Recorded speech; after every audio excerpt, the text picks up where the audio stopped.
Check. Check. Check. Testing 1 2. Testing 1 2. This is Bigmouth Strikes Again. That's the name of the, very nice. Very nice. That's my Bard impression. Assalamu alaikum and welcome to the Mamluks podcast. My name is Sim. Along with me are my co-hosts, Mort, Maheen, and your one and only, the blue-eyed devil himself. I thought we were going to stop that, bro. Your eyes got even more blue. Bro, over we Ramadan. were never blue, first and foremost. And you know what's getting out of control? When people are recognizing me. I was on Clubhouse the other day, and Maliki Click called me the blue-eyed devil dog. but that was a sense of camaraderie because he's also blue-eyed. I know. Yeah. That's true. But we're I'm not bringing devils. Muslims together by saying that. We're Muslims and we're But I'm believers. bringing Muslims together by saying that. Because he feels So camaraderie. you want to unite us on Shaitan? Plus, No, I mean, you're a devil, but not the shaitan. You know what I mean? yeah. Plus, like the blue eyes will get you a free pass into like Robert Dufour's Islam for Europeans, like enclave. Because you must have some European Anyways, origins let's if you talk have about blue something eyes, else. Sorry, I right? shouldn't even said anything. How you doing, Tim? I'm doing well. Alhamdulillah. How about you? Good. How you doing, bro? Alhamdulillah, I'm Maheen, doing well. mashallah, making some accomplishments. I like the shirt. Oh yeah, Muslim. shout out to Islamica and Yes. Mirza Beg. Oh, Yes. why don't you show it to the screen so people can see what? So it's Why don't you basically- stand up? Can Stand you see up. here? So Oh, it's look at his new body. So it's basically like New. Palestinian FC, and then it's like you got the The tank with the kid throwing the rock. ki- Oh, he's kicking the rock. He's kicking a rock. because it's football club. It's like a Subhanallah. soccer play, right? Oh, nice. That's actually pretty cool. Yeah. So let me look up real quick and see if I can find. But shout out to Mirza Beg, mashallah, man. Yeah, Islamic That's a great news. shirt. Yeah, Islamic news. What They about you, will- Morty? How you been, man? Lookuncommon.com. How's the Clubhouse life? Yeah, Huh? Mort's been like on You and Baba Ali be taking over what Clubhouse for Muslims, bro. Nah, bro. Mashallah, in a good way. Just a few rooms, but I have made some enemies. I mean, people have blocked me for some odd reason. I don't know why, and I can't enter certain rooms. That's fine. Here's Really? here's the craziest thing about Clubhouse. So let's say if you don't like someone, you block them. That person can't even see the room anymore. So let's just say you're if you're in that room and you're speaking and you block someone, that person wants to come in that room. Like forever. They won't even as long as you're in that room, they won't even see the room that it exists. Wow, that's kind of crazy. It's all based on what the people you follow, what they see, right? Yeah. What they're a part of, yeah. Yeah, That's but crazy. anyways, I mean, Yeah. some people will love you and some people will hate you. And honestly, I'm for anyone who's on Clubhouse and you're listening and you block me or you're coming at me, just remember one thing. I bask in hate. I love it. I love hate.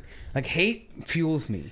So you're not going to harm me if you open rooms about me or talk about me. There's no canceling Mort. No, listen. So there were a bunch of people that did not like the fact that I was in certain spaces, like there was for certain ethnic groups, right? So how dare he be here? Blah blah blah blah. He's commenting on these things, and I actually wasn't. They just took it like they just didn't like a foreigner I being was in there. their I spaces. was a part of the... Can you be more specific? About what space it is? Yeah, which no, space? I don't want to do that. Okay. No, because it'll cause like tribalism, and like, I don't want to do that part. But anyways, so I opened up a room. Literally, it was like air your grievances with Mort one by one. That was the name of the room. Yeah. Yeah, I named the room. I opened That's it what I'm up. saying. He became a conglomerate in Clubhouse, like- mashallah. Automatically, 160 people came in. Like boom. But that's nothing. Me and him were in that group too. Hold on. Go ahead. No, let it finish, and then Yeah, you and go me are ahead. dual piece. Go So ahead. out of 160 people, there was like maybe 3 woke people that came on the mic, on the mic, and just we're not even talking about me, but like just certain things like concepts and people I may have been on stage with, and the rest of them, I'm gonna assume good, didn't have a problem with me. So like 150 other people had no issue with me, or they were just too afraid to come on stage. And by the way, I wasn't the moderator. I actually chose someone else to be a moderator, so I had no mod hat. And I said, I'm going to allow you to speak uninterrupted, and when you get done, we'll put you back, we'll gulag you, put you back in the audience, and I'll respond for 2 minutes, and then we'll bring the next person up, right? 3 people in the whole thing. And right when the room closes, there's like 5 sub-rooms, like talking about me. Yeah. I'm like, well, you had the opportunity, because I'm not the type of person that holds grudges. Even now, I don't really care. By all means, do what you want to do. But I just find it odd that when a Muslim is trying to, get things going and like hash your issues out so we can be, just get on the same page, Nobody wants to step up. Then. Yeah. So before the sub rooms, so think of 1, 2, 3. There was one guy that goes on, then Sim goes on, then I go on, right? This one guy goes, "Okay, brother Mort, I have to complain about you. How come you don't read Quran? You know?" I swear to God, bro. I thought it was a joke at first. No, he tries to be funny. I don't know if it was trying, but I don't know. But what he- anyways, Is this someone local in Chicago? no, we don't know. I don't know who it is. So check this Okay. out. He's a Because I Hyderabadi think though. the only complaint I have about you, brother Mort, is you talk about Islam, you do all the fatwa, you do all this, but you don't read the Quran. You know. And then Sim goes up. Sim goes like, I have a complaint or something. How come you don't let other people talk or something? And second, he's like, and how come we want to hear more read Quran or something? And then I go on, I'm trying to hold in my laughter. I go on and I'm laughing the whole time. So I'm trying to mute and I was like, yeah, more, we got to hear you read Quran. I was going to do it in a Desi accent, but it was fun being a part of it. And Mort's like, oh, you know how it is. He's trying to kind of like cover up for us. He's like, you have some goofy friends and stuff like that. They think this is a joke. This is not a joke. I was like, oh man, I'm trying to be all serious. Anyway. It wasn't going to be serious. I was. after that. No, I mean, no, there were people who wasn't gonna came be up serious. and there were 2 or 3 that came before on air. No, when I do make a comment like that, bro, how come we don't read Quran? Is like, all right, dude. No, that guy was just trying to, but I mean, I just kind of just, how I deal with that kind of stuff, I usually just blanket. And then they know next time that they're not going to make a comment because they're not going to get a reaction out of me. Right? Here's the Especially, thing. wait, hold on. Especially if you have a bad joke. Like, if you're going to make, try to have a lighthearted moment, at least be crafty in your joke. Especially for Mort, because it takes a lot to make him laugh. Well, it doesn't take a lot to make me laugh. It's just the kind of nature of jokes that I think Yeah. you know what they are, right? And it's not going to be like, hey, read Quran, right? It's gonna be like Snickers bars. But go ahead. What about you? No, I mean, I told him this earlier. I was like, you know what? You're logical. You use good arguments. It's just that sometimes people just don't like your tone, the inflection. You sound like a bro, speaking to them. Even a lot, and let's just be honest. So it's a lot of the complaints are from sisters, right? So they don't like it when, even though he's making sense and he's got a sound, structured argument, it's just the way his voice is coming out. It sounds like a bro. Whoa, what's going on, fellas? Maheen. I'm good. I took it down. Yeah. He's trying to check you too. Sorry. But anyways, no, I get it. Yeah. Dude, I think after a while you have to know that people are going to be a certain way, and that's just the way they are, and that's why I respect that, bro. You gotta be the same all the time, for a majority of the time. That's what I respect about that. I heard someone tell me. There's a sister who told me, she's like, you know what? When I first heard you, like speaking, it would trigger me. And then but when I began to think about the words that you were saying, they're not wrong. They're logical and they make sense. But women don't want to be told that way. And I get that, but I'd be like, there are many soft voices out there. Many, touchy-feely voices out there. They're going to comfort you and coddle you and give you that what you how you want it. But I tend to be very direct because I expect you to be direct with me. It's my speaking style, and that's why sometimes I'll premise it and say, hey, if I speak loud, if I'm speaking in a forceful manner, it's not because I'm angry at you. Yeah. This is the way that I speak, and so forgive me for that, right? Yeah. I kind of give a trigger warning, right? If you want to call that a trigger warning. By the way, I recently learned what I had no idea how to use trigger warning, but so I figured out now because of Clubhouse, what trigger warning actually is. I had a sister explain to me because I really had no idea. When do you use trigger warning? Hey, you know what? I question. tripped and fell and busted my knee. Trigger warning. I didn't know how to actually you're use supposed it. to say before. Yeah, I know, but I'm saying trigger Yeah. warning. I busted my knee. But then I realized that it's really how when you start off a show and rated R, this show may not be. It's kind of like that kind of Viewer warning. discretion Yeah, viewer advised. discretion is advised. All right, as we get people to start rolling into the show, make sure you hit on the like button and throw a comment in the comment section below and help us out that way. Also, help us out on patreon.com/donate. Sorry, patreon.com/the Mad Mamluks. What else? That's it. Yeah. So we smash the like button on YouTube real quick. Smash the like button. Make sure everyone otherwise it helps the I algorithm. literally We just only said- have 7 likes. No, do it now. Do it now, guys. Yes, thank you. All right, go ahead. We did this show because our Wednesday night normal roundtable thing got thrown off by the whole Palestinian thing, which alhamdulillah has drawn to a close. And I decided, hey, let's have the guys get together on Sunday. We did some barbecuing earlier. And You're welcome. thank you, Mort. Thank you, Mort. Mort got You're the, welcome, guys. What a punk. Go ahead. oh. It's all right. Go ahead. So, alhamdulillah, the whole Gaza thing is calmed down a little bit, and people say, I just threw something up on Facebook. I'm like, I shared someone's post. Someone said, alhamdulillah, Gaza won, and blah, blah, blah. Some brother said, in what world are you in? Gaza didn't win. Look at all the... I'm like, dude, this is a rallying cry. How do you, in what world do you think that the Ghazans won, like in terms of the literal sense that they actually won? And there's like nuttiness like this is just going on where people are just using any opportunity on Facebook posts or anything just to dunk on like the other person. Just, Yeah. There's no like charitable interpretation of anything, right? The way we closed out last week's episode with Tahir Herzl. Can you guys turn off your thing? When we closed off the show, you called on the Muslim armies to mobilize and do something for the Palestinians. But what happened?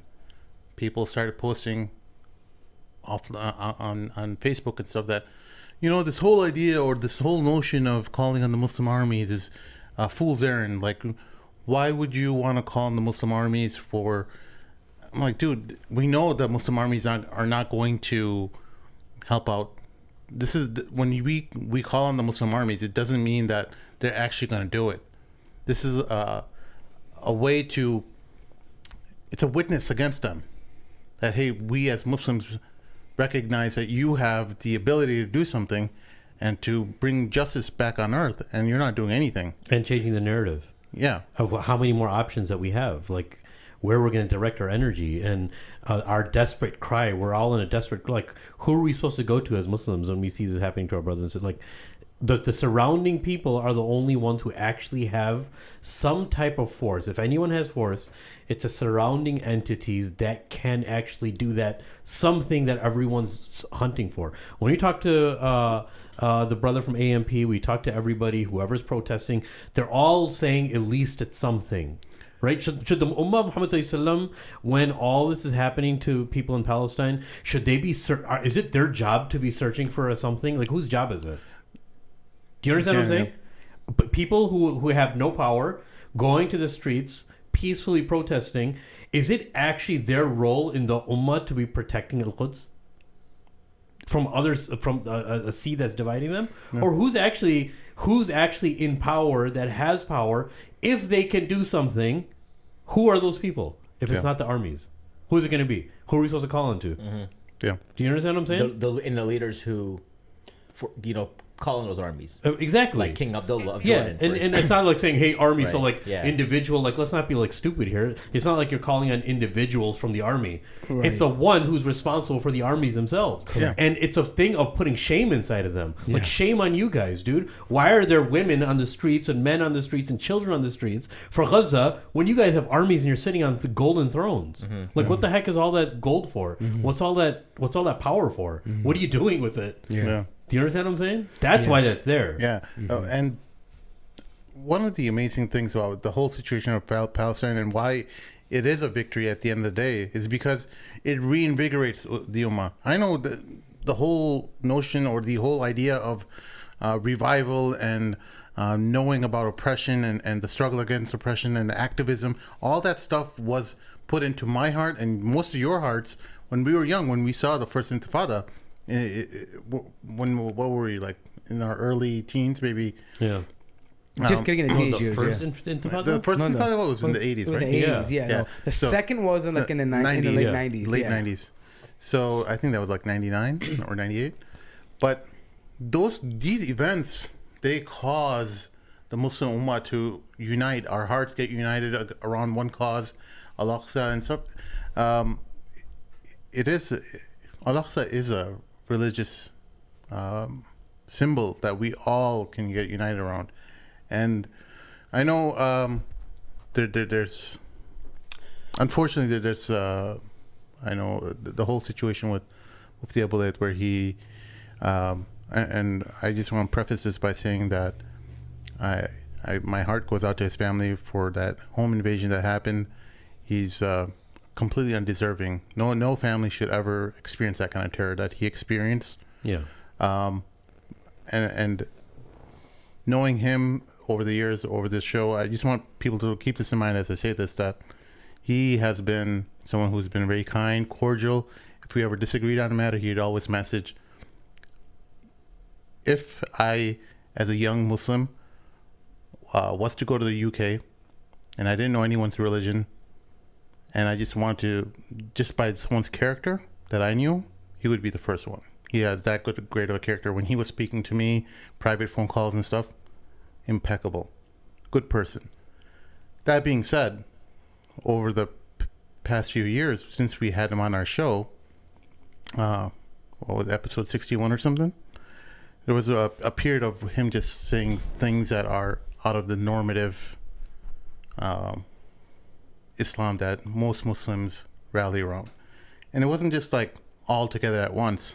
So someone after our show, our initial show, they said, hey, this guy says some weird stuff. You guys should be careful. I'm like, yeah, I know. But the thing is, with me, a lot of this stuff was like, he looks weird, you know?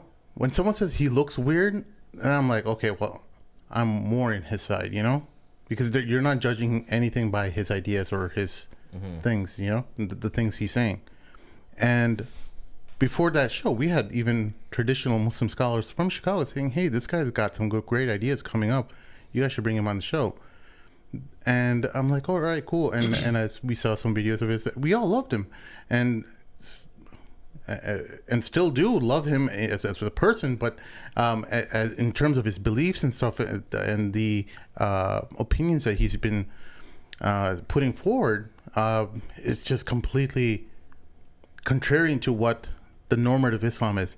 And what I guess was the straw that broke the camel's back for me was the whole idea that the miracles that are in the Quran are not to be taken literally, that they're not miracles, that there was no virgin birth, and that Prophet Isa is not going to come back.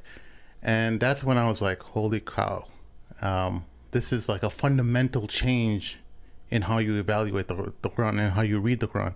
And I know there's other sects or other interpretations within the history of Islam who had similar opinions. I'm not saying that he's the only one who carries that.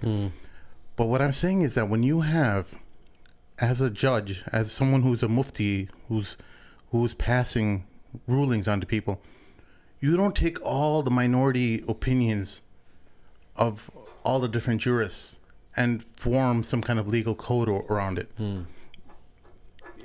Just in jurisprudence, whether secular or religious, you don't form legal code around minority opinions Or for exceptions to the rule don't become the rule. Yeah. Yeah, you don't form code off of that. If you imagine you took all the dissenting judges for slavery, Supreme Court justices in slavery, and said, hey, there's precedents for other jurists in America who said black people are inferior to white people, and you said you gave that as some kind of legal backing to white supremacist movements. Hey, there's interpretation, room for interpretation, right? Yeah. This is what I'm talking about. It goes against fundamental understandings of how jurisprudence works. Yeah.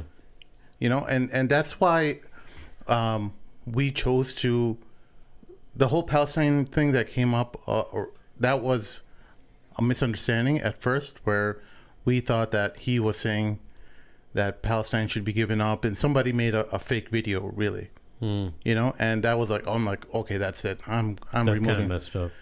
Finding out from him later that he did But the not fake video is one that caused the invasion, right? The home invasion? Yes, that Dang, caused the that's fame. messed up, dude. But he clarified on that thing that somebody else made Yeah. the fake video, and that wasn't him. He didn't make that title of the video, blah blah blah. And so I had already put out something saying that I'm taking out that clip, and I'm taking out that Mad Mamluks episode where we had Mufti Abu Laith on. And I said, that's it. I can't deal with this anymore. Too many people are messaging me after every single thing he says, saying, hey, Sim, you still support this guy? Hey, Sim, you still support this guy? Over the past 4 years, this is what's been happening. multiple people. It's not just like, oh, one or two people. Send me a timestamp. Hey, you still want to support this guy? I'm like, I don't support him, man. We had a show with him. Yeah. He had some great ideas, but And he specifically is someone that you're getting more messages than anybody else. with the hands down, Like they're like no one else. More than fitna? Yeah. Way more. Nobody cares about fitna. There's no It's person. awesome. And for good reason. At first, I was like, okay, well, you know what? You guys are already inclined towards a specific leaning, you know? Especially this one guy, he sent me like some website he made. Just ridiculous. like an anti-Mufti Abu Laith website. Yeah. I'm like, you are a loser to me. You dedicated your whole life towards refuting Mufti Abu Laith. This is your accomplishment. This is your legacy that you're going to leave on the world. I'll be honest. There are people who do the same thing with Daniel Hakikachu. And I don't agree with the guy and everything, but I'm thinking the same guy who did that, I think you're a loser for doing that too. Like you spend all your time following Daniel stuff too. Like you just. But I'll say this much though, in this regards with Abu Laith, like here's the thing. I think probably what happened is we don't know him. Like on the ground. I mean, I've never met the guy. I never talked to him. Never spoke to him. Right? You guys did the show with him. I don't know the guy at all. I've never had a single interaction with the guy. Seems like a nice guy. From every single thing that I've seen him do on live or whatever, even though I don't agree with what he does, I've never really seen him use vulgarity or like really be too malicious in terms of people. But even in the guys that made a refutation video of his, like there were some guys, I don't want to mention from where because the last time I mentioned from where they all threw a hissy fit. So they're from a certain area, and literally they were refuting. They did mention some things that were correct about the problems that he believed in, but a lot of it was like, oh, his hairdo is like this, his beard is like this, right? And for me, like those things are so trivial in comparison. I feel like it's almost like just nitpicking just for the sake of like padding the argument, right? And I think for people like me and Sim, when we're trying to get to the real issue and understand whether somebody should be encouraged or not encouraged, those things don't matter to us because those are like fickly things, right? Like those are things that you can differ on, right? And I think like rightfully so what Sim said about the certain things about like miracles, right? It's not even so much that not all of them were physical. Like for example, some people believe Isra wal Miraj was actually a dream, right? I mean, that's fine. You can have that. But specifically about Maryam alayhi salam not being a virgin, like that was something that really touched the nerve with many people.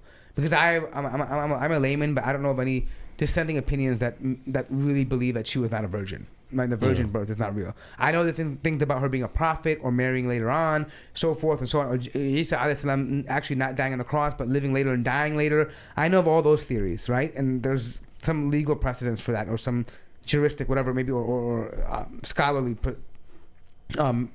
credence to that. But this idea of her not being a virgin when she gave birth to Isa alayhi salam, that was troubling to me. And then that coupled with the fact that he's basically at some point just ripping apart al-Bukhari. And I'm not necessarily opposed in saying al-Bukhari, I'm not a muhaddith, but I understand from other people who study hadith that not everything is sahih in there.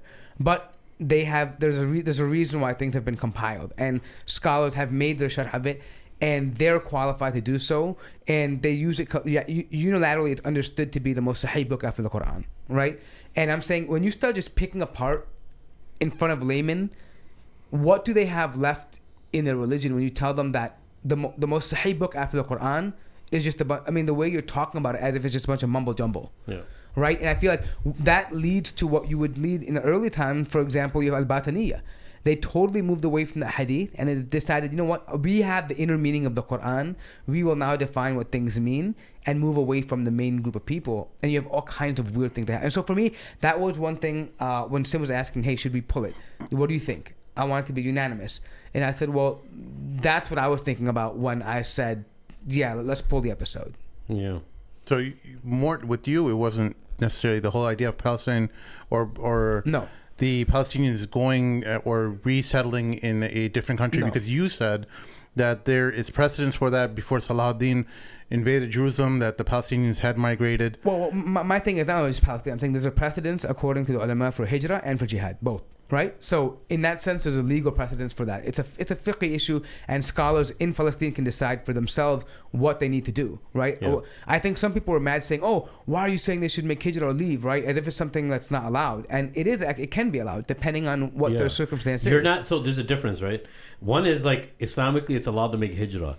The other person can misconstrue that and say, hey, you're telling the Palestinians to leave and go somewhere else. Yeah. No one's saying the latter. Right. And I mean, I do think it was a There's little bit a major insensitive to difference say, between well, the like, two. why are you guys still there? Like, I would never use that language, because if you're not on the ground and you're not actually enduring something, Yeah. you don't have the credibility to say, well, now is the time for hijrah, now is the time for jihad, Yeah. right? I mean, that has to be somebody on the ground and a knowledgeable person who's aware of all the Yeah, situations. and those people will never leave because those people are in the Right, hadith. The yeah. people of Quds are in the hadith that they're going to be And- upon that protection of al-Quds and jihad for the rest of their lives. They're going to be the shining example. Yeah, more importantly, so whatever they're never leaving. whatever they decide collectively as a people, we support them. Yeah. If they want to make hijrah, we make Of room for course. them. If they want to fight jihad and take the shahad, we support them. Either Of way they course. want to do it. Of It's not my. But I think people were just so upset that they said making hijrah as if they were trying to say, oh, you just abandon the al-Quds, No, of right? course not. And so I think from a legal perspective, that wasn't an issue for me. I don't Yeah. agree with the idea, but there is legal precedence, is what I'm trying to say, Yeah. in the Quran and Sunnah, Yeah. right? So it was about these issues. Yeah, That was my so- point. But even about the victory, sorry to Yeah. cut you off, just so I don't forget. The whole victory thing, look, is we all know that the first victory is for Muslims is when Masjid al-Aqsa and al-Quds and Palestine is going to be under Muslim rule. We know that, right? Yeah.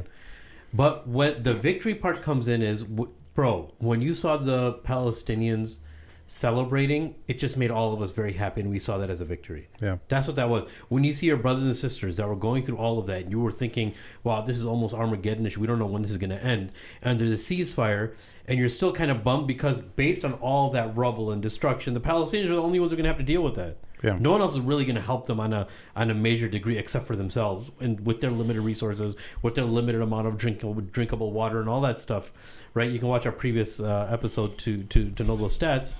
But the victory was when we saw all of them celebrating, holding up the doctors and celebrating with the doctors and putting them on their shoulders on the streets. Bro, for us, when we see our brothers and sisters do that, that's a victory for us. Yeah.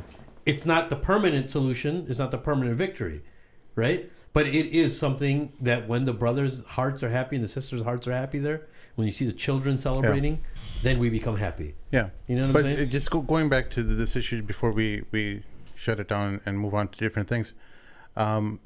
Someone saying, isn't taking down the video inconsistent with your previous viewpoints on deplatforming people?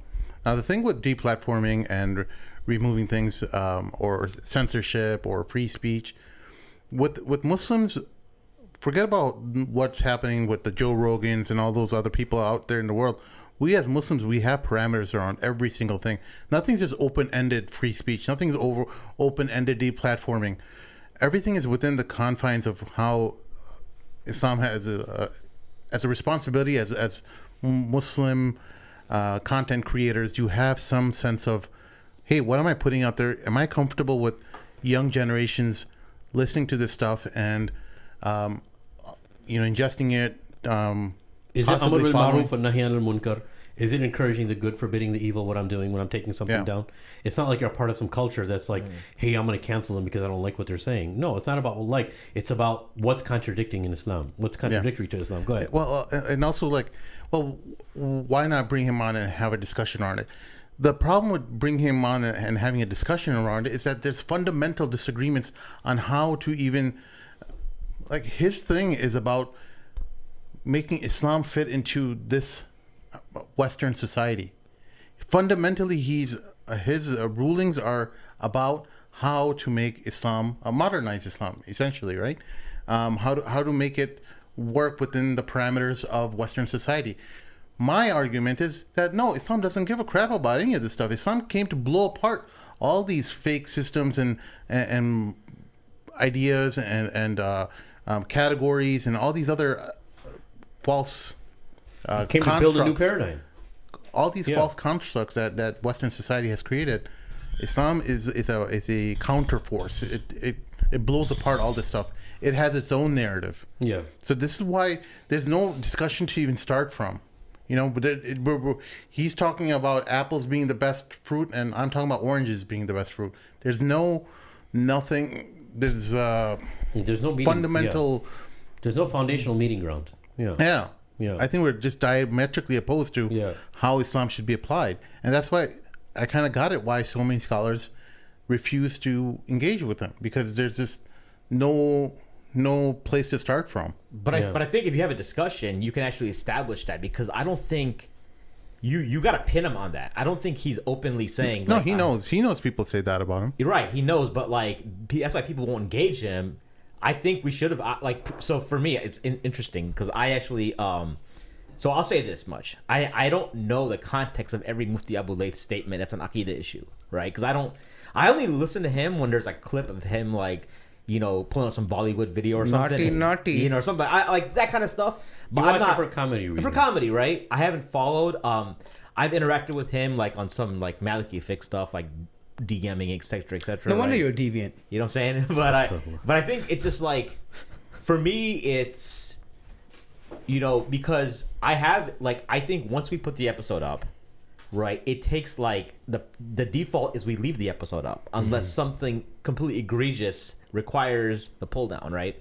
So I assume but Sim, at the end of the day, probably, you were able to get the homework. I'm not getting DMs about him, by the way. So that's also a context difference, right? Yeah. Like it's not a headache for me.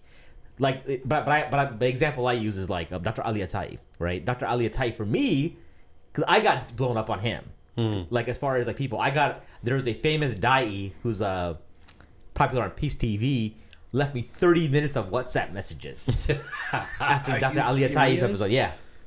30 minutes. See, the thing is, even if I disagree with Dr.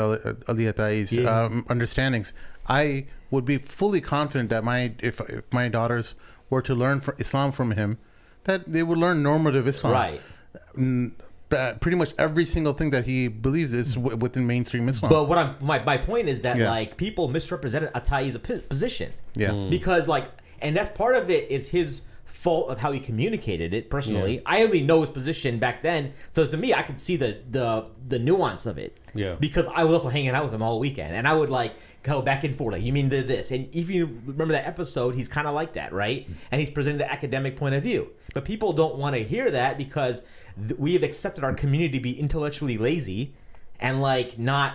And so that was my example. I'm like, no, Atai, because I got to say someone who I respect. He's like, well, if you guys care for your akhirah, you should pull the episode. And I'm like, no, you're not what you're saying. Atai said that's not what he said. He did not say Isa alayhi salam is crucified. That's not what he said. Because the guy will quote me a Quran verse like, well, Atai opposes this verse in the Quran. I'm like, that's not what he's saying. You're misrepresenting him. At that point, you just kind of like, all right, move on. So therefore, with my rationale, it was like Mufti Abu Laith, I haven't dug into everything he said. Right, I haven't listened to the whole context of things and then bounced back and forth. So I wasn't equipped to I guess cancel him based upon some perceived Aqidah point of view. Because understanding that people have personal grudges against people, right? Some of the pushback I know personally that people have interacted with him personally and it's been good, right? And then they have some personal fallout. And then they jump to the Aqid. Then they jump to refuting him. You understand what I'm saying? Yeah, I know what you're saying. So it's not really, to me, what I've seen is it's not fully sincere. You're not actually refuting him based upon an academic discussion. You're refuting because you just don't like the guy. Yeah. And so that's, to me, that's why I'm like. And that's what used to happen to Mufti Abu Laith. That people didn't really disagree with him or say that, hey, you know what?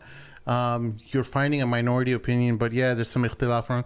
But they really were after his looks, the way he appeared, his spiky hair, his muscle shirts. That's and now he's got the earrings. I love that about him. Yeah. I love that he looked different. Because that's the kind of person I would have followed when I was young, and I had so much hope for him. And I know many other traditional scholars back when we initially brought him on had so much hope for him. They're like, this is a guy who can actually bring young Muslims around Islam, and he's done it, but he's got some decent level of success with 25,000 followers on YouTube, right? So he's got some level of success, but at what cost? You've completely watered down the faith, and you've made it into anything else what the Christians are and the Jews are in terms of how they take their faith, and it's just like, oh, we're just very secular. We're not necessarily here to ruffle anyone's feather. We don't believe in the Khilafah. We don't have any way to change the outlook of your life. It's like we're just here let us pray We're just passing through. Let us no fast. big deal. You know, let us give our zakah in peace, and we're just like everyone else. You know. But Sim, I think it would have been better for us to bring him on and challenge him on these points, because right now we're talking about him. Without him actually, he can't really defend himself, right? We're kind of like, well, this is we're making I think we are making assumptions. So wait, I think he is on his paradigm. Yeah. So I'll say this much: I haven't made any assumption about the guy. I'm just going by what he said already. Meaning, what I say is this: though, I think the reason why I'm pulling the wisdom and pulling that episode is this.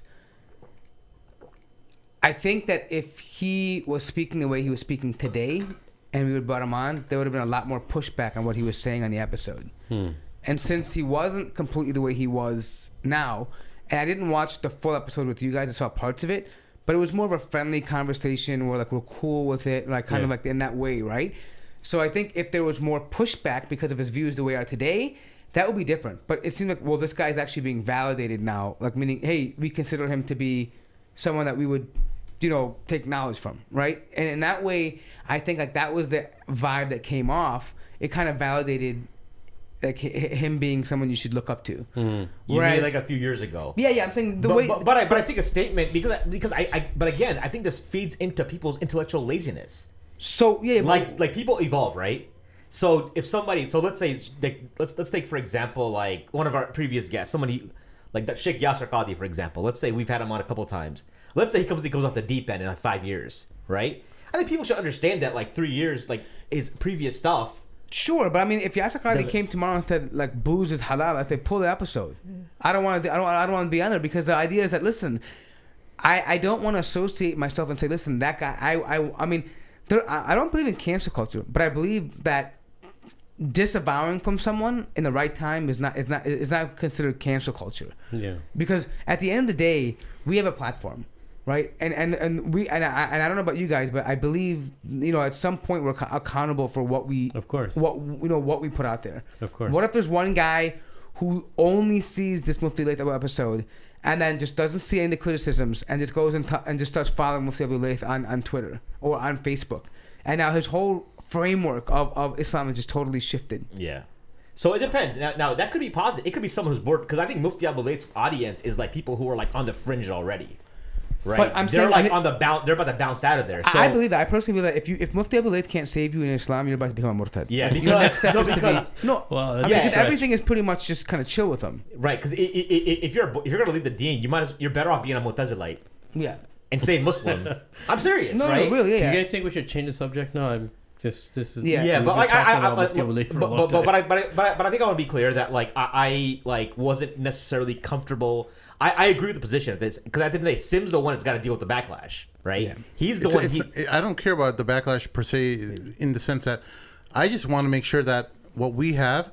Look, we have controversial guests like the Edward Dutton and whatnot, but people know Jesus, that. People know that these people aren't Muslim and they have their expectation. But when we have someone who is a bona fide mufti, someone who's classically trained, from at least from whatever we know about it, there's an expectation that hey, you haven't brought someone outside the scope of normative Sunni Islam, right? Right. And that we didn't put any caveats saying before the show that hey, this is someone who has beliefs or views that are outside the views of mainstream Sunni Islam. There was no disclaimer in that. There was more a friendly conversation. This is before he put out any of these strange views. He was very much in. He was sharing stages with the Akram Nadwi and stuff back then, man. Yeah, I mean, some local Maliki scholars were propping him up here. Is Sheikh Akram Nadwi lightweight? Sheikh? No. He's a heavyweight, right? Yeah, Would you say? Is he from the UK? Yes. Yeah. So how in the hell can you UK sons of beeps come and yelling at me when your own scholars over there were hosting him? Why are they yelling at me? Has he made the rad of the? No, he hasn't. He still hasn't. I don't know. So I will say this much though. I don't follow. And I really feel about this way. If he wants to come on the show now, come on. I mean, because we'll certainly push back on it. But I'm not saying we wouldn't bring him on. I can still say bring him on as long as now we know what kind of where he's going. We can It would push be a different back. type of podcast. Right, it so- would be a different scenario. I think the scenario before was more like, hey, you're a scholar, cool, we're getting to know you vibe, and then Yeah. we You're a kind different of signed dude. off on Oh, it. I think it's still respectful, right? I think, It's I'm pretty never sure a he's polemical. Yeah, I respect him. I Yeah. would never be like disrespectful to him, but what I'm Right. saying is that the level of conversation we're having now is different because the Yeah. views are completely different. I think Amr did push all- back on a lot of stuff. Remember, because we were talking about the Lawrence Krauss, one of the Lawrence Krauss. Dude, we didn't agree with him on anything on that show. Yeah. That's But the thing. the We had a Arabic- respectful discussion. Right. Okay, But we the didn't. Arabic thing, remember? Yeah. About miraculous thing of Right. But my main thing is this, bro. Whatever happens, nobody's family is supposed to suffer for what a man does. Nobody should break into anybody's house. That's just straight up savagery, bro. No Muslim should ever. We don't condone that. anyone who's doing that in the name of Islam. Shame on you. His bro. family's innocent. His wife was children are screaming. You hear innocent. his wife Yeah, screaming yeah, as soon as yeah. they break the doors and stuff. Like, bro, You know, if that was one of my if that was my house, and I had a gun, all those boys would be shot, bro. Yo, and the thing is, what's I still don't care if they're sad. Muslim anymore, dude. I was in- they're I- coming to attack my family and hurt Yeah. my family, bro. It's I was in over. some WhatsApp groups and they were like, That's "Oh why y'all yeah," from the you know, UK people, should be cats were carrying like, no, people were saying like, "Oh, he probably staged it," and all that kind of stuff, right? I'm not gonna lie. I'm like, hey, I crossed my mind. I'm like, hey, bro. Just some I know, juicy small because- layer type thing. Yeah, because you think about the whole BLM thing, and like some people post like, Yeah, let's not go there right now. No, man. no, I'm Let's saying, let- it That I no, wouldn't- hold on, listen. It Yeah. crossed my mind. It's wrong. I mean, whatever. I don't have proof that it had happened, and it was just something maybe that was or whatever. But all we're saying is, at the end of the day, that if that happens, it's wrong. No The one should thing be. is, Nobody he's- should be. That's all it is. He's Wasa from Wasa. Birmingham. Birmingham is a very rough city in Is it England. really? Yeah, it's one of the. Is it rougher? Did than you visit? Chicago? Yeah, no, because I used to follow Ozzy Osbourne, and that's where he was from. Oh yeah. So okay. I used to know everything about Let's not Ozzy, get Ozzy when making he fun of was- the hoods again in the When rap I was in the little, UK. Remember that episode? You know how much flack I got for making fun of Bro. Oh rappers yeah. from Oh the yeah. UK? Birmingham proper. In it, bro, I'm from, in it. I'm from Bedford. It's like, Bedford? In it, bro. Bro, let's no, not get but started. like, Bro Haji thinks Birmingham is the best city for Muslims to live in the world. Yeah, because it's a dominant culture for It's like Muslims. over there. 200,000 Muslims there, right? He's like, yeah, Is Bro, it even 200,000? well, listen, Yeah, it's even like the an white insane people number. who grow up in Birmingham, they end up speaking English in a Pakistani accent, bro. That's so funny. That's crazy, really bro, funny. right? Think about yo, that. it's That's funny. really Like funny. I knew a dude like he's moved to America now. He's from Leicester, and it's like he might as well be from India or Pakistan. Yeah. They have like British accent, but the culturally, it's like, Yeah, yo, yeah. are you British or what? Yeah, it's like that. No, It's but like that. that's another interesting. Before we move on, a parallel that I think people in America, Muslims in America, they tend to feel they're more like American in a way, right? I think a lot of British It's the melting Muslims pot. don't feel that. Like they feel like we're still Pakistani or Kashmiri. That's why they call or it the salad Bengali. bowl. Yeah. You know the Devon area in Chicago? Yeah. That's where a lot That's of like all Muslims of and us, Muslims yeah, are yeah. like concentrated to like these few blocks. But Indian and imagine that Pakistani spread. Muslims, Dude, this one place in Luton I went to in the UK. Luton? Luton? Is that where they loot? Lutonshire? Give me the loot. I don't know. Give me the loot. Luton, Luton. Okay. I'm not sure if I'm pronouncing it right. Yeah, it's But Luton. Mutton, Luton. Go ahead. bro, they're like our brown people crawling everywhere like ants. Crawling? We're like everywhere, dude. Self-hating Indian. No. I mean, I I'm know, just I'm saying. joking. It just That's what someone's gonna say, but I'm joking. thanks. But yeah, Did we're that make everywhere. you, Yeah, it's crazy. No. I didn't know what those numbers. You know were. what though? I support it 100%. If you can congregate in one area Yeah. and be like beautiful. visibly, no, I'm saying it's important to have a community, and if you're able to do that, and I think they have the luxury of doing it because they're more, the land is smaller and they're more concentrated. More power to you, but I couldn't imagine what that would look like here in Chicago, though. I mean, if you had all like 25,000 or 200,000 Muslims in like one area, oh my God! The moral of the story. We have a few thousand here, bro, and we can't decide if vertical or horizontal cuts are allowed in our meat, bro. Or we should do like global or halal sighting, bro. I think we have All a that. meltdown. If we have those many numbers, yeah. It'll, But I think in the future, I think we as a podcast should more focus on American scholars because, you know, we should just let the British podcasters handle that issue. We thought, let's try to build bridges. Let's try to, build a transatlantic pipeline where we're, getting knowledge from UK and stuff. But maybe it's a learning lesson where we need to just focus on the talent that we have in America and put a light on that. And I don't know shine a light about on that. I mean, if someone, most people we've brought even from the UK, we've had them before, have generally been okay. And this is an odd case where someone just goes off the rails completely. right? When we're talking about scholars, most scholarship that we know, and that in the inner circles that we of people that we know are generally, alhamdulillah, mainstream. This isn't one-off case, right? Yeah. I mean, how many episodes? It's not necessarily about the scholars from there. It's about just some of the people who are there are The just cultural so baggage. like they literally feel like they own their religion. Dude, man. Well, I don't care about their opinions, A funny honestly. story. I'll tell you a Yeah. hilarious story, by the way, Yeah. right? So, like, everyone, so there's, like, from our point of view, so if you're in America and you look at the UK Muslims, you fall in two camps. One camp, like, feels like UK is, like, that's the place to go. Like, I want to go live in the UK. Like, mashallah, the UK Muslims hold it down. The other cats think they're crazy. They're like, we couldn't live there. I actually have a friend. Him and his wife, they lived for, I think she worked for Islamic Relief in the UK, like maybe like 10 years ago. So they lived they're from North America, and they went to live in London for like 2 years, right? So the funniest, and it was like, everything was like so the funniest story was, they invited her to a meeting in like Birmingham. How far is Birmingham from London? I forgot what it was. It's a while. It's a few hours. A few hours, Yeah. right? So Yeah. she got invited to a meeting, right? And she was the only sister there. So they literally put her in another room for the entire meeting and had her on speaker. I was like, she literally could have called in. They drove her all the way to Birmingham for a meeting, and they put her in a separate room. And then she went back. They didn't see her. I was like, you could have just called in. Like, I mean, that's just like, that's the way the UK is. I'm like, Yeah, some organizations in the UK. I was probably, like, yeah. why don't you just like? She could have just called in from London. Like, y'all made her drive all the way to Birmingham for a meeting. She was so pissed. No, that's So- you so, kinda I mean, sad, the bro. guys in the chat are saying 2 hour drive. Yeah. So I think like, look, there are conservatives and liberals in the UK. I've met, especially in Clubhouse, I've met tons of liberal Muslims from the UK, even more liberal than ones in America. Right. I think the view that some of these brothers were on the deen in the UK, they think Americans are full of liberal people, and we're not. Most of us are not liberal.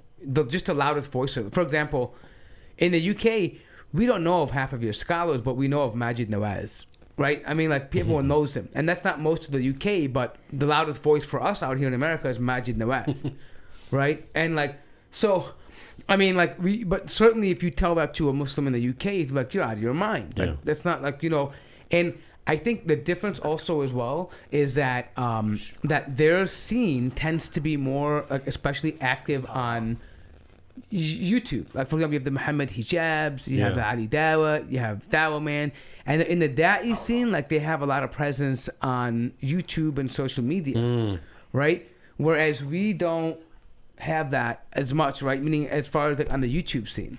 But if you want to bring like conservative people, I mean, come on, let's just be honest. We have people like Daniel Hakikachu, Movie Invade. We have Sheikh Uthman bin Farouk. I mean, I'm not even count myself. I'm a nobody, right? But I'm saying many people out there that are conservative in their values, that are out there pushing back hard.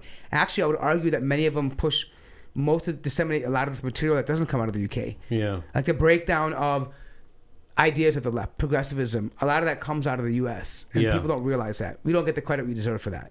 That's my point. I see what you're saying. Like, I mean, think about it, bro. We had AAA come out of here, Ali Tamimi. I mean, we had people that came out of the States that were just unheard of before, right? So let's not make the assumption that all the American Muslims are somehow liberal clowns who are jumping down. Yeah. We despise those people. And when we say, I know it confuses a lot of people, like, just forget about political Western constructs. When we say liberal, we actually don't mean like political lean. When we say liberal Muslims, we mean, like, in Arabic we say mutasahil, somebody who just, it goes too easy on what Allah expects from you, what the Hadith expect from you. We don't need to do this. We don't need to do that. Islam is whatever. That's what we actually mean by liberal. We're not really. Yeah, we're not talking about politically. Yeah. We're talking about meaning in terms of the deen, like Shari'i perspective. Yeah, like, and when we say like they're conservative, lax. I know it gives people a mental picture. As soon as you say conservative, they think automatically of like the conservative party. I think we all agree that, in politically wise, both these parties are crap. They don't mean anything to us, right? We're speaking in terms of morally, like from religious perspectives. That's why people like to say like a practicing Muslim versus. Well, I think I listened to Dilly had a podcast recently with the female comedian sister. I forget her name. Nadira, I want to say. Do you know her? She's from Jersey, right? So he was saying that his perception, the UK perception, is that we pride ourselves on being American. We have like patriotism in some way. We do. I mean, It's we a part do, of no, American culture. in some ways, but I think And the UK cats don't have that. So I will Don't tell you say. why that is. Because first of all, we kicked out the UK colonizers, right? And you guys are product of colonization. Whereas in America, you say no. Do you no, really care hold about- on, hold on, one second. Let me finish the point. That creates a culture in America where you create your own. The melting pot in America is that you create your own subcultures. Italian Americans, Irish Americans, Mexican Americans, all that, right?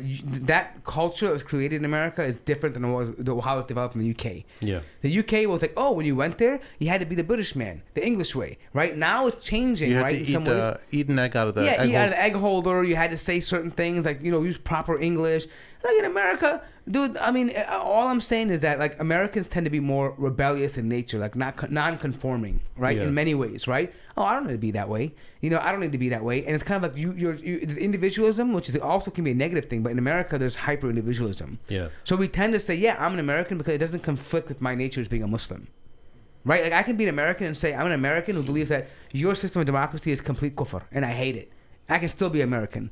Right? It doesn't change it. For them, they have ideas of God save the Queen, this kind of stuff. Even though it's just a slogan, but it inherently means something to them.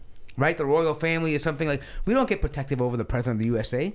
Screw him. Let him. I wouldn't care what happens to any one of those people. Who cares, right? You know what I mean? So we have this disconnect between the government and the people. It's always been that way in America.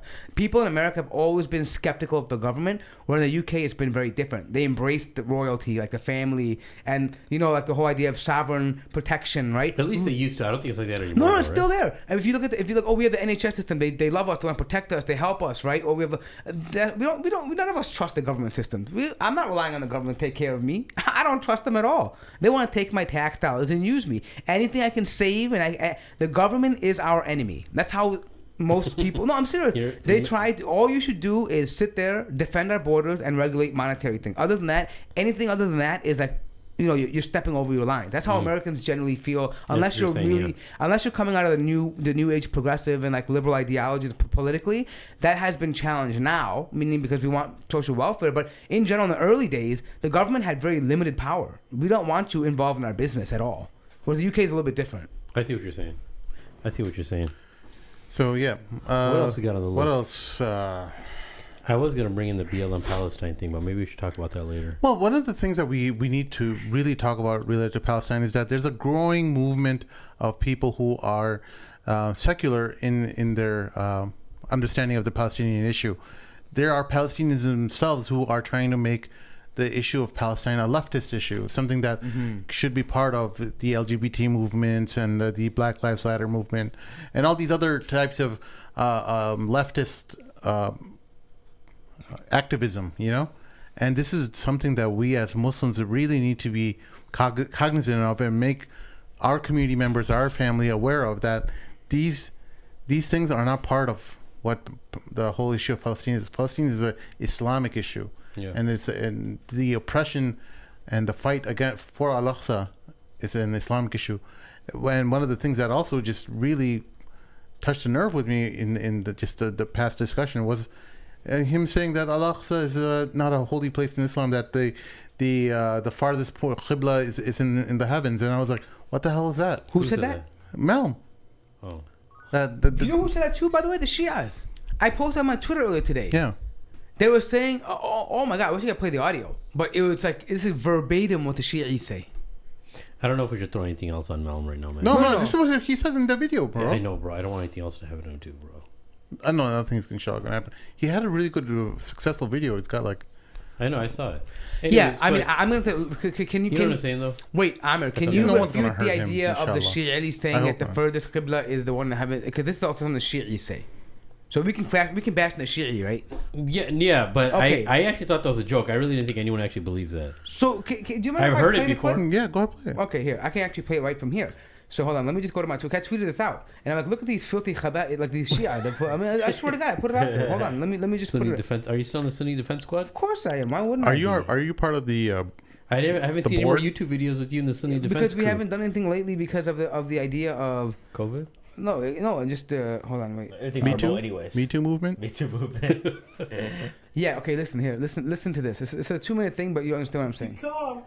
في حلقات الماضية بأنها جاءت ابتكار كعب الأحبار وعمر واجوا وقالوا خلي نبني على زبالة أجلكم الله. والرواية واضحة قرأناها في السابق بأنه اختاروا شنو وين نخليه، هنا الجامع أو المسجد. هذا يقول له بهاي الصفحة وذاك يقول له بهاي الصفحة. لماذا لم يذهب أئمتنا سلام الله عليهم إليه ليزوروه؟ إن الناس اعترضوا، فقيل إن الناس يقولون إن بيت المقدس إنه بيت المقدس، فقال الإمام مسجد الكوفة أفضل. لذلك هنا لا نصير في وهم So one guy said, so no, في مسألة Can you just translate it, bro? المسجد الأقصى هو الذي يشار إليه عبر Our is there listeners don't know English on there this. so you can read along with it? You could be playing Elvish right now, hold and on. our listeners One won't know thing, anything. we're gonna let it. We're gonna translate. Let it finish because you can't. It's hard to translate in the middle of a video when you're playing. But one of the things that so he said, one of the things that yeah. he said is the Imam said, they're talking about one of their Imams, right? He said one of the Imams said that people are saying it's Masjid al-Aqsa because it's holds lots of sanctity, but our Imam said that the Masjid of Kufa, which is in Iraq, holds more sanctity than Masjid al-Aqsa, basically. So let me just say just another quick thing. He's basically making there's actual other mockery of people who say that Masjid al-Aqsa Yeah. has that much sanctity, you know? There's actually other opinions about this. Just one more thing, and you say this. Listen. Hold on. Sorry, hold on. مقدس المقدس المقدس ليس هذا الذي في فلسطين. قول إمامنا الباقر عليه السلام. He's saying the Bayt al-Maqdis that people are referring to is not the one that's in Palestine. Yeah, hold on. Listen to this guy. Hold on. ليس كما قالوا وإنما يقول إسماعيل الجعفي هكذا صنع الإمام وإنما سبحان الذي أسرى بعبده ليلا من المسجد الحرام وأشار إلى مكة إلى المسجد الأقصى وأشار إلى تخوم السماء. أبي عبد الله قال. So what he's saying is that instead of saying when he took him from the Masjid al-Haram to Masjid al-Aqsa, not saying Masjid al-Aqsa, it means the Qibla in heaven, where he went. That's the first. You know, I heard that in the past as a joke. I really didn't think people actually believe that. No, they believe this. Wow. He's saying he's doing tafsir of the Quran, of saying when Allah subhanahu wa ta'ala in Surah Al-Isra says Subhana alladhi asra bi'abdihi laylan min al-masjid al-haram ila al-masjid al-aqsa, from Masjid al-Haram, which is the Kaaba, to Masjid al-Aqsa. He's saying not the Masjid al-Aqsa that's here, the one that's in heaven, basically. Yeah. So this is Shia belief, you're saying? Yeah.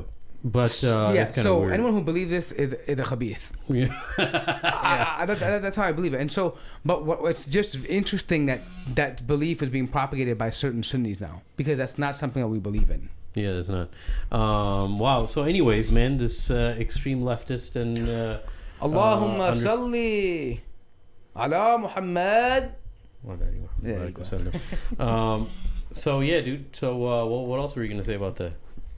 After we really cut you off. I mean, sorry. we just, we probably got to make a position. Like, Muslims, even if not Palestinian Muslims, I feel like have more right over Palestine than Palestinian Christians. Absolutely. To be absolutely frank. Right? You know what the thing is? What he's making a point is very interesting, because if you make it a leftist issue, you separate Islam and Muslims in solidarity with Palestine. What does a Pakistani Muslim, an Indian, a Bengali Muslim, a Saudi Muslim have to do with Palestine if you say it's just an issue of the flag or Christian Palestinians or Jewish Palestinians or atheist Palestinians? You're making it about a flag, nationalistic and tribalism. The whole idea of us finding and being upset about Palestine is Al-Quds, Masjid al-Aqsa. The whole area is, as the Quran mentions, it's blessed. We as Muslims recognize that. That takes precedence. We're not saying that Christians and Jews can't be there, but what we're saying is that Muslims must be in control of that. Yes, and must be just to those minority yeah. groups. I mean, they can live there. They have to protect their own. They have Right. to. One thing we have to. I'm glad you mentioned that, is because there's this misinformation that I heard in a few different rooms about, if Muslims are responsible, then they're going to favor and everyone else is going to be third-class citizens, and the whole oppression is all going to be this whole, circular, dilemma, and it's just going to be history all over again. And no, we say no, that a Muslim, when you take responsibility, and you're supposed to, no matter who the people are, the minority groups, you have to preserve them in their lives and their families and their children like they're your own. Yeah. You're not going to be like, oh, they're Christians, so who cares what happens to them? No. They're actually maybe even a greater responsibility sometimes for you than the Muslims. So that we've seen in Islamic history. In Khutbat al-Haja, the amana, the Prophet about Ahl al-Dhimma. Of course. Right? You can't, and actually there was a quote that even by Umar al-Khattab when he was the Khalif, if anyone harmed Ahl al-Dhimma, I will kill him. Of course. Of right? course. I mean, that's what Umar radiallahu saying this, right? Yeah. And generally he was very protective of Muslim blood. Yeah. Right? So what we're saying is that the idea that because we want Muslim control as a precedent does not mean that we somehow want to lose humanity of other people. But the reality is that land belongs to the Muslims and it should be under Islam. Yeah. We don't compromise an issue. And the reason why the reason why they have changed the argument is because they're trying to be, they use this argument against the Christians by saying, the Israelis saying, oh, they want a Jewish ethnic state. So that's wrong, right? Because think about that. If they say it's wrong because Zionism wants a Jewish state, if you say we want a Muslim state, they would say, what's the difference between us and you? Right? But the reality is that it's a matter of who we believe gave us the land. Yeah. Right? That land is given to us by Allah subhanahu wa ta'ala and we will keep it and we will fight for it. Yeah, yeah. That's just and it will go back to the Muslims. Yeah, so we can use all these other arguments about, we want social justice, we want to have women's rights there, we want to have gays jumping around in Tel Aviv. There's no difference to me. There was a gay guy in a Clubhouse. So, he's always advocated for Palestine. And I'm thinking in my head, like, half the time, what are you going to do for Palestine?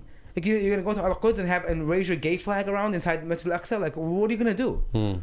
Right? I mean, why are we rallying behind that? Right? The rallying By the way, it's not a gay flag, it's a rainbow flag. Rainbow power, whatever. So all I'm saying is that the whole rallying call should be around Islam. Yeah. Around La ilaha illallah. And that meaning, that belief in La ilaha illallah necessitates that we treat Ahl al-Dhimma in a way that is dignified and honored for them. Yes. Yes, sir. That's yes, all sir. the bottom line is. Yes, sir. What else we got on the list, Sim? I don't know. What Jordan Peterson. Yeah. Hamza Yusuf. He is going to become Muslim, inshallah. Allah make dua. Ya Allah. Please guide Jordan Peterson to Islam. Oh, no. Wait. We can't, because some people said that if he becomes Muslim, they're going to be very unhappy. And they're going to leave. And they're going to leave the fold. Hey, they want to be a part of that maybe group. We'll have a shakedown. You're like, we'll have a transfer. I'd rather have 100 Maybe he's the Dajjal. Yeah. Maybe he's the Dajjal. Maybe he's going to differentiate. Wait, I would rather lose like 10... certain can we trade Sahar Gumkor for Jordan Peterson? Oh, can we get it? That's an easy. Yeah, easy one, right? Yeah, easy. Sahar Gumkor. Hey, by the way, is Mona Tawhabi still a Muslim? Throw her in too, and I'm gonna do this like don't get her out too. I mean, get her out too. Okay, just forget about the name dropping because I don't know who's who anymore because I don't follow nobody. I'll trade 10 of them for one JP. But the whole JP thing, bro. That I hope that was a joke when someone said, what was that thing when they said if Jordan Peterson becomes Muslim, can we do what? Can we? No, some person said I saw a tweet. Yeah. Where someone was like, "Can we get an injunction against Jordan Peterson taking shahada?" Wow. Yeah. And from another white Muslim. So it's like how much white guilt do you need? Like there's like white guilt oozing out of that dude. Wow. No, but you know what? I will say this much. Wait, look at this one. Look at this tweet. Son of Saeed of AJ Plus says, "She's not related to me." This is Mahin's friend, right? Yeah, we're cordial. We're cool. I thought she wanted to pull her episode off your platform.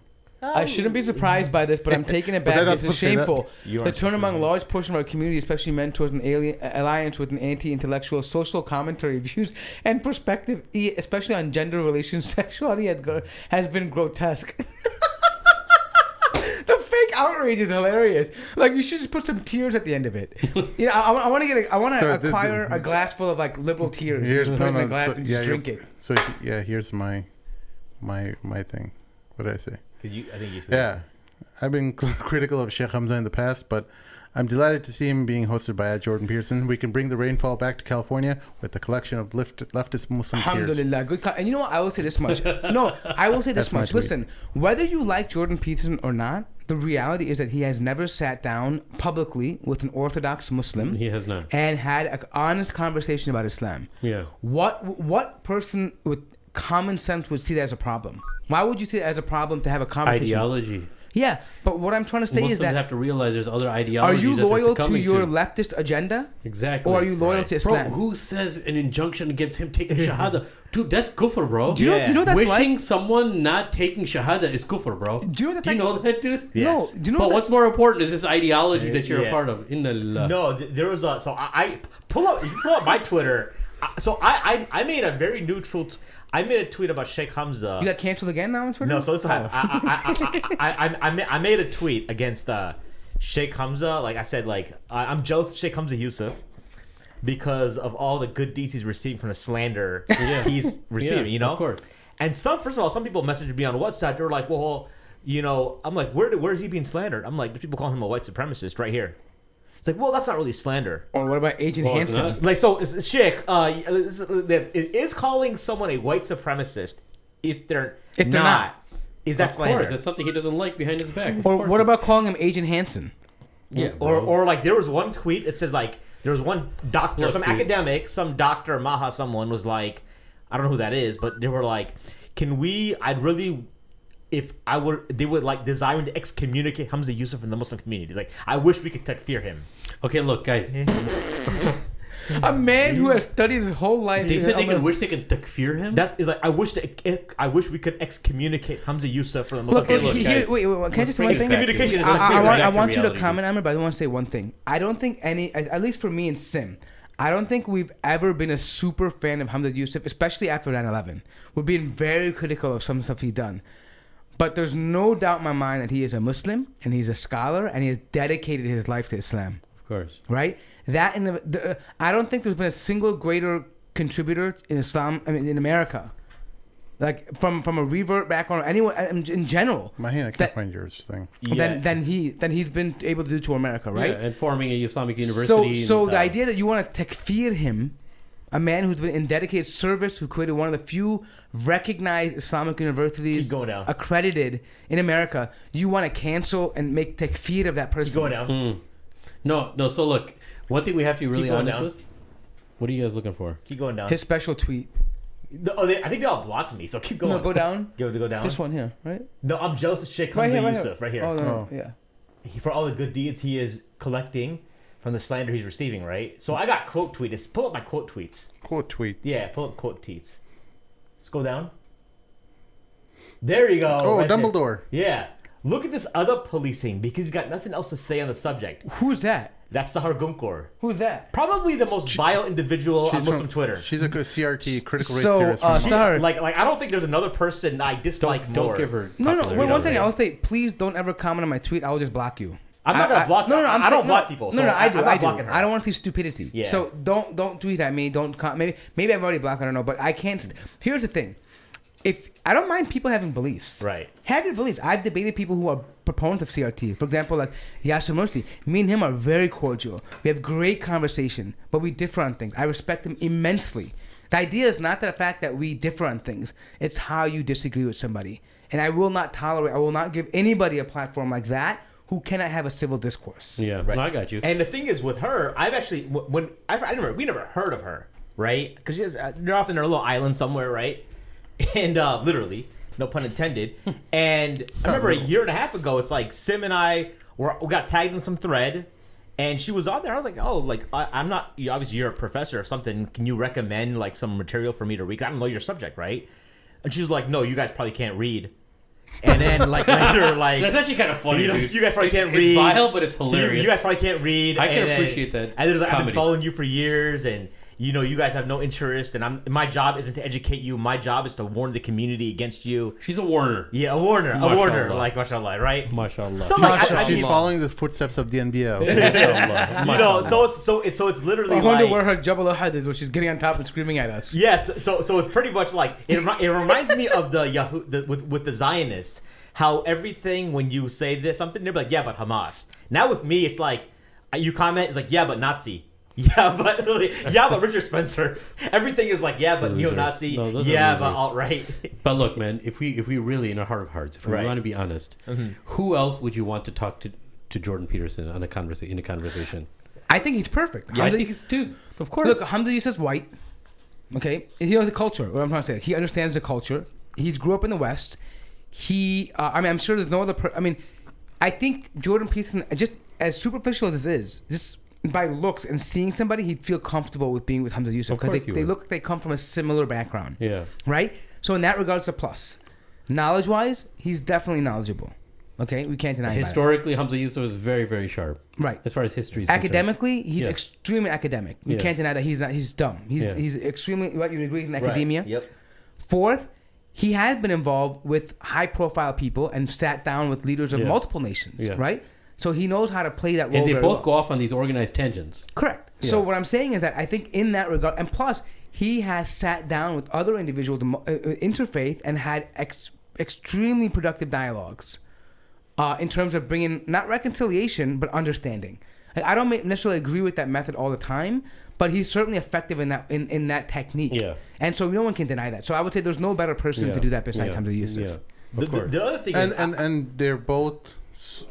upholders of the white supremacist models. That's the one thing. So Robert DeFore must be happy. Well, Robert. I want to talk about this because I don't understand. Listen, I get why I get flack for hosting Richard Spencer. I mean, Richard Spencer is the founder. Do they of call the you a alt-right. coon? I don't know if I got that or not, but like he is the founder of the alt-right. Like, okay, let's not sugarcoat it, right? But Jordan Peterson as a white supremacist, I was like, so last week, I'm not specifically someone who is a Jordan Peterson fan. I found him to be kind of boring, to be honest. You don't clean your room? That's cool. Well, because it's kind of like... JP's the man. No, JP, if you're watching. But I would say... I'm like him too. I don't really find him particularly interesting. Yeah. I mean, he's cool at one point. But I watched a documentary about him, which I saw I've enjoyed some of his interviews. So I started binging a lot of his own... He has a podcast. So I started binging the podcast since this announcement. I was like, I want to find out if this Jordan Peterson's really a white supremacist. And I can't find it. It's not there. That's the problem. Or an Islamophobe. Anyone that's white and the people, the woke crowd don't agree with him, they're going to call him white because they know that's what's going to hurt his reputation. This is one thing that I saw a long time ago. And by the way, people who know me, they know I love Sheikh Yasir Qadhi, but it was something that I got really upset with him posting. He posted some guy, after one of those events that people speak at, JP's posing with some guy who's wearing like a Islamophobic T-shirt, right? Yeah. But if anyone who's been to any comedy club or any event that happens where you're a speaker of, people pull you aside and take a picture of. And so YQ posted on Facebook, JP and some like little last year or something, right? Yeah, so some kid wearing some those frog, what's that called? The meme frog. The alt-right frog, bro, with something anti-Islam on it. Yeah.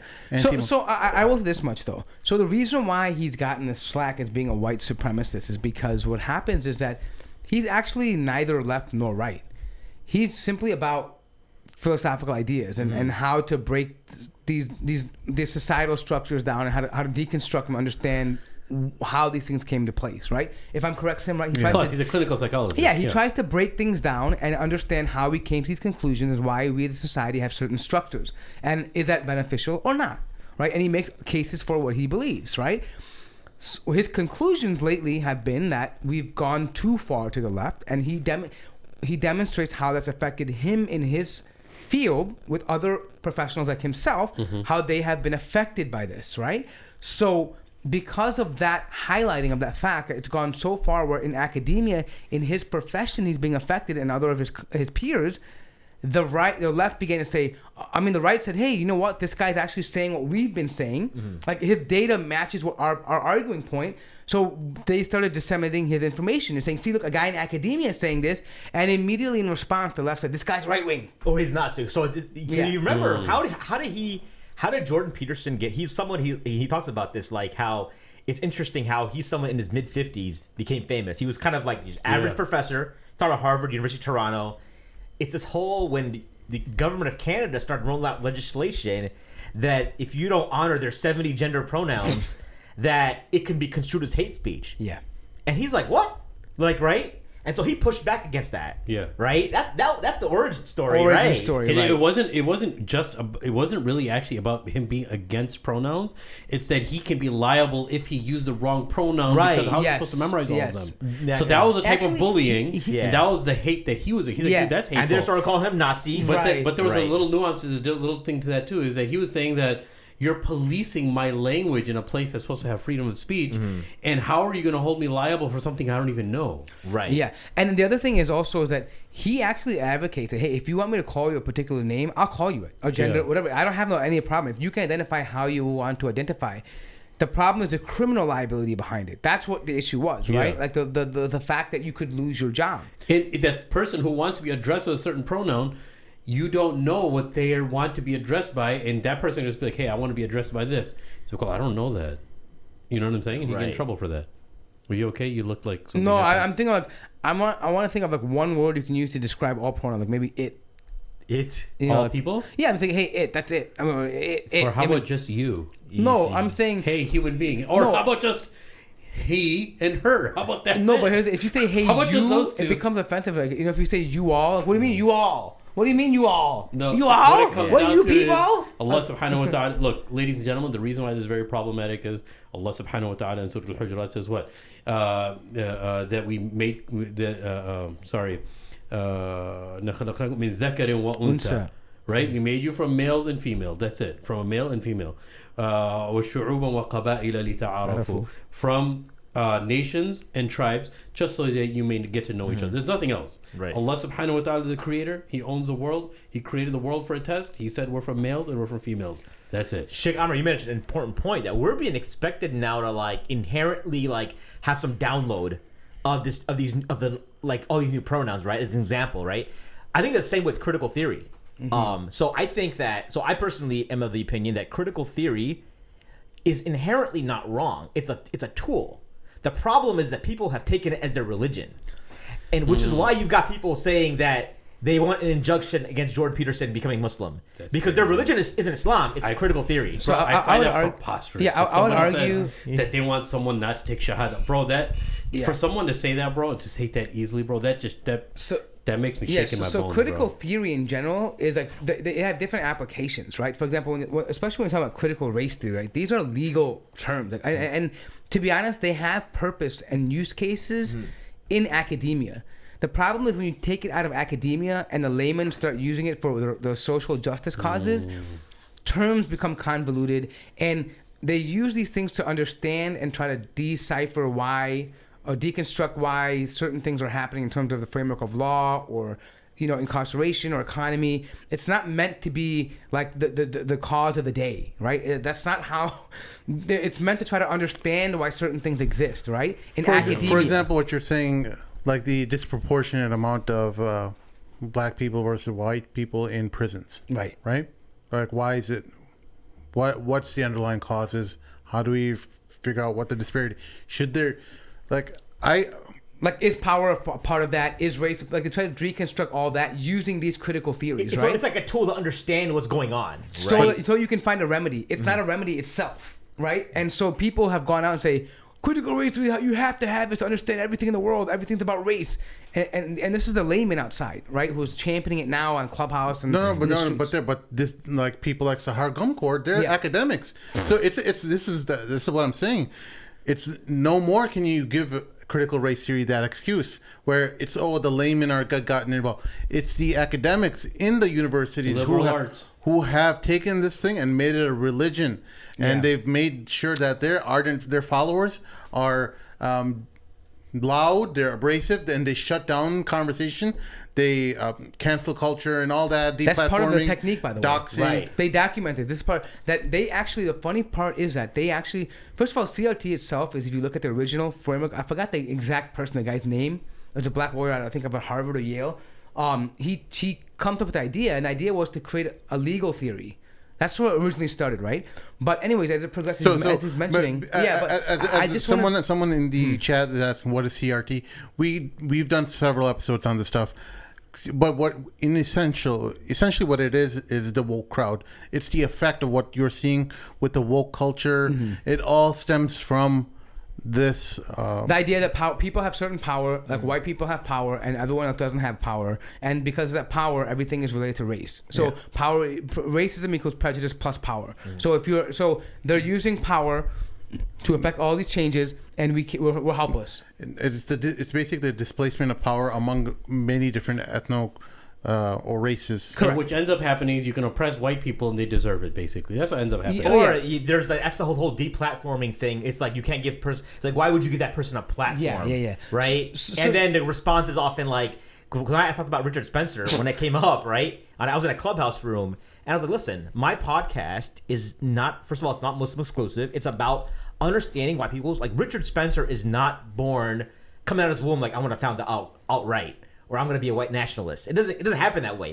Views are formulated over time. My goal, I have a curiosity to understand how that came about. Yeah. Why can't I have those? That's the, unless you had that conversation, how do you understand it? Well, it's like, you don't understand the power structure. That was the response. Yeah, I'm like, that doesn't make any, like, what? Like, and then so Umair Haseeb and I were talking. Umair was like, the people who say that you gave Spencer a platform, they actually know he gave you a platform because you have 4K views on that video because of all his followers that listen to you. Yeah. Right? No, but the thing I wanted to go back to though is that people who preach TLT, this is the most important part to highlight what Sim was talking about. They recognize that truth is subjective. That's what they, I don't know if they recognize that the right word. They argue that truth is subjective, right? So, for example, when you hear them say, speak your truth, that's what they mean. Yeah. That it's because it's subjective. Your experiences, your everything is your truth, right? But even though where does that come from also? Yeah. That comes from postmodernism. You can make that point, but one second. What I'm saying is the reason why this is important is because they, on top of that, they recognize that, but we're going to push our truth. And we'll do it by any means. Canceling, yelling, screaming, shaming, deplatforming, whatever it is, we're going to get our message out with brute force because we believe that our truth is more deserving of being heard than their truth. Yep. And they're doing exactly what their enemies did. Yeah. And all of this stuff comes from postmodernism, which is in full effect. You see that in movies where... like Star Wars, where the Jedi their writings, their teachings are all garbage now, and Rey is creating her new truth with her own knowledge and new experiences that she's obtaining. So there's no more tradition involved, no more. In Avatar, the Korra, did you watch The Legend of Korra? I didn't watch Legend of Korra. Did you watch Airbender? I watched Airbender, yeah. So Legend of Korra is a great show too, but it's also She gets the knowledge of the previous avatars, right? So during the show where she loses all that knowledge and she's creating her new truth. I see what you're saying. This isn't done by accident. This is by design. This is part of postmodernism. Yeah. And I think a lot of it has to do with and one part of it is anti-authority, right? And anti-authority, even on a spiritual level, right? Like you can believe, I know Baba Ali, Allah bless him, and I was just listening to a Clubhouse he was a part of right before I got here, and he was saying something really beautiful, and I agree with him 100%. A part of postmodernism, I don't think he used the word, but he was alluding to that, is that everything that you believe in as far as religion and God, you keep that within yourself, but you have your own way of conducting your life, and you could do it. No one could tell you otherwise. Yeah. You could do whatever you think. If it feels good to you, then you do it. Yeah. But the whole religious thing, you can't bring that over here because we don't believe in any of that. It's all about your own personal truth. And then it all obviously leads to kufr, right? Like if that's the mindset I'm building a whole generation on, then why do you need Allah anymore? Mm-hmm. What's the role of Allah anymore? Right? That's exactly what we call is taking Allah subhanahu wa ta'ala. That's the state of ghafla. They end up having a deistic view of the world. Exactly. That there's Allah and that we're left to do whatever we want to do inside. Yeah, but not even that. It's a digression. They'd be lucky if they stopped at deism. They were lucky if they were just to say, God created the world, he left everything. But it doesn't end over there. Deism is, like I said, they'd be lucky if they stopped over there. Mm-hmm. Then it gets into the concept of disliking the concept of God at all, until when Allah subhanahu wa ta'ala refers to them in the Quran as, have you seen those people that have taken their own hawa, their own wanted desires as their God? Right,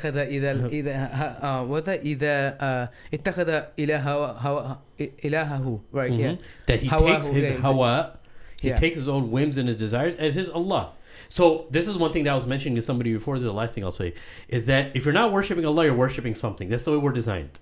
No one is, if they can claim they don't worship something, but they are. That's the way this world is. I'm sorry to tell you that. We're all hardwired to worship something.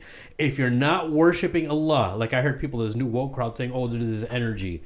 Right? That's shirk, bro. New age. You're worshiping this energy. Oh, no, it's this energy that's in this world and we're trying to make sense of it. No, you're worshiping that. I heard Muslims say this, dude. I heard so. Yeah. So go and ahead. and if you're saying that, oh, I don't believe in this, I believe in that, dude, you're worshiping something. No, I don't believe in God. Yes, you do. You just don't think you do.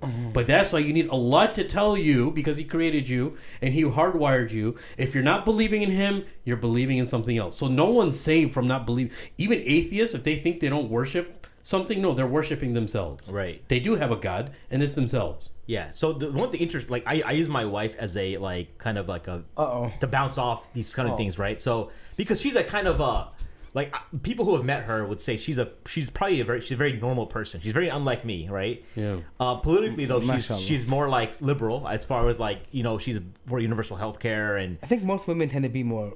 She's more in that sense. Out of rahma, it's more like that. Yeah, in that sense, right? And she's a physician. She knows there's issues with the system, and she thinks the universe. She believes in some of the more democratic socialist stuff on healthcare, etc.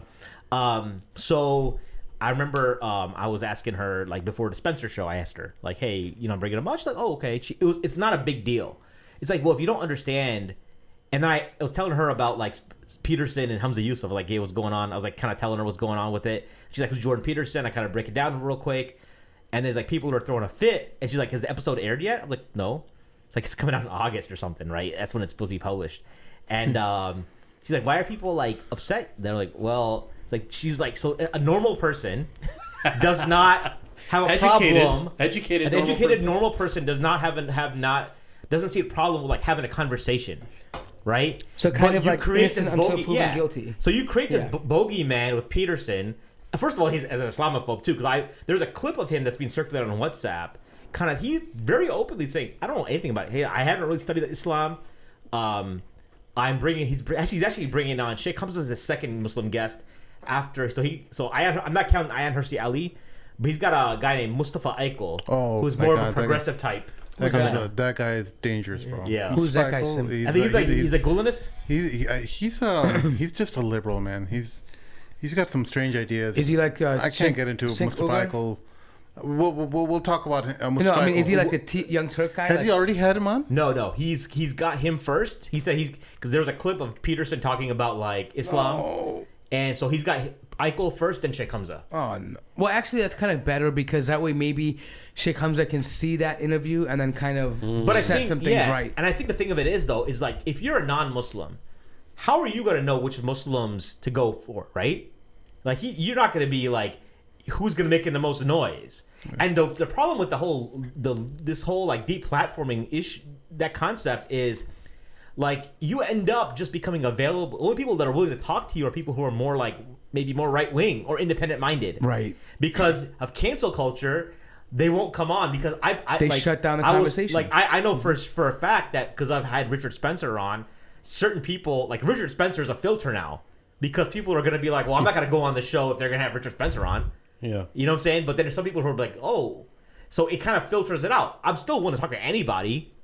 But it's so, and that's what happens with Mad Mamluks as well. People like, we're open for many people to come on, but people just don't want to come on because they're like, oh, they're this, or they don't want to give us credit. You know what I'm saying? More power. No, but I will say this much though. Even in Clubhouse, and other experiences in venues, I will say this much: the people who tend to be more conservative, at least whoever right leaning, they tend to be more accommodating of allowing me to speak. And have a mind. I've been in rooms on Clubhouse where like right wing conservatism, and I've been telling them straight up that you're gonna be paying jizya very soon, right? And then they'll let me have as much mic time as I want. And these are kafir non-Muslim people. I've been in Muslim places where they're left and they're yelling and shouting, "Get the F out of here, you Nazi!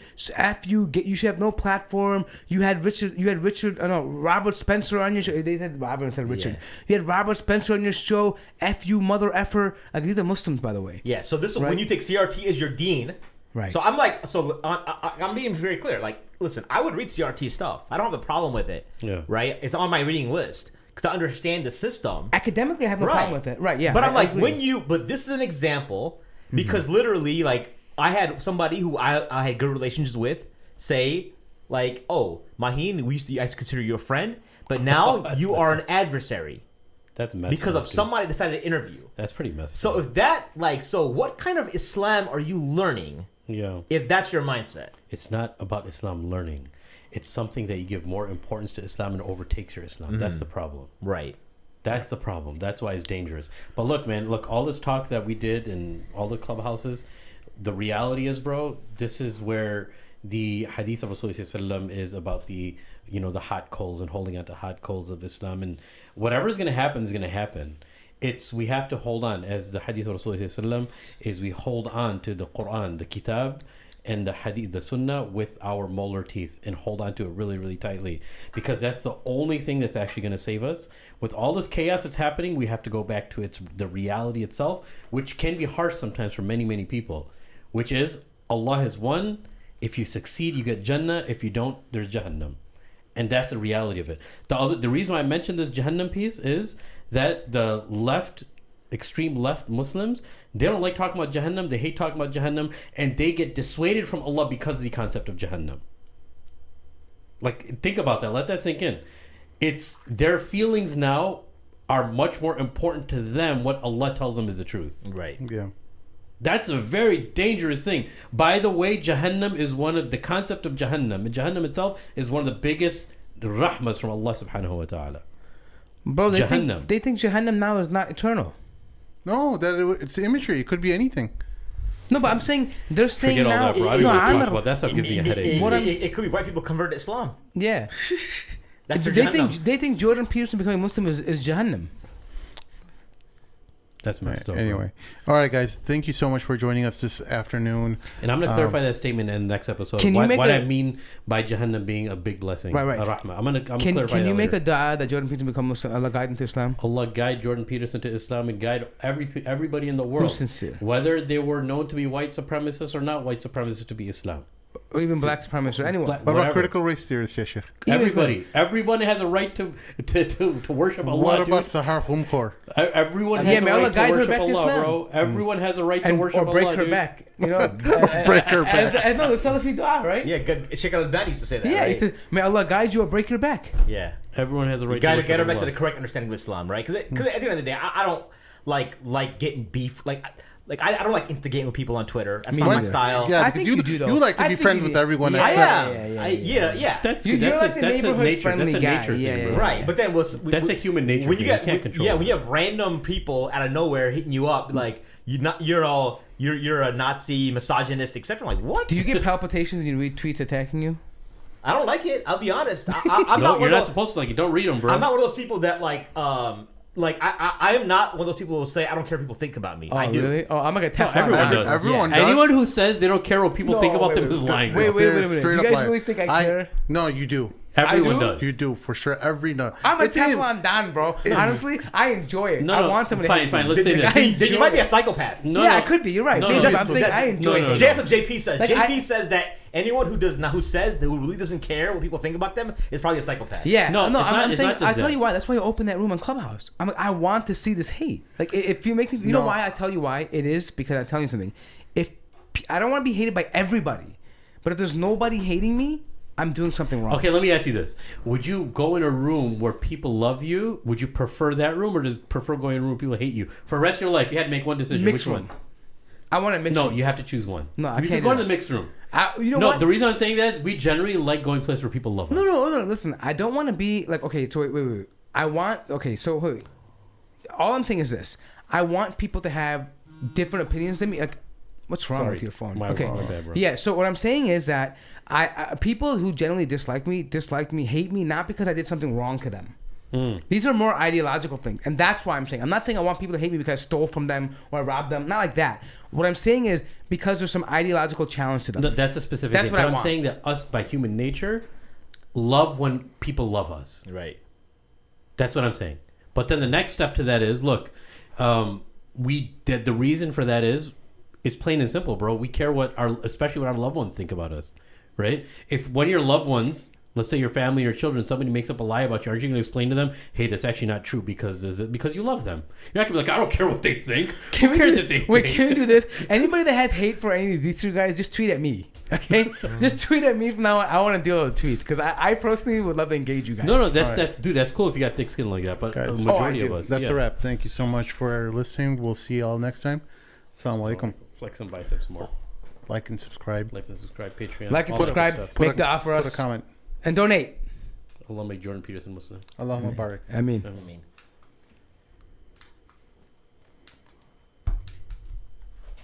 Oh.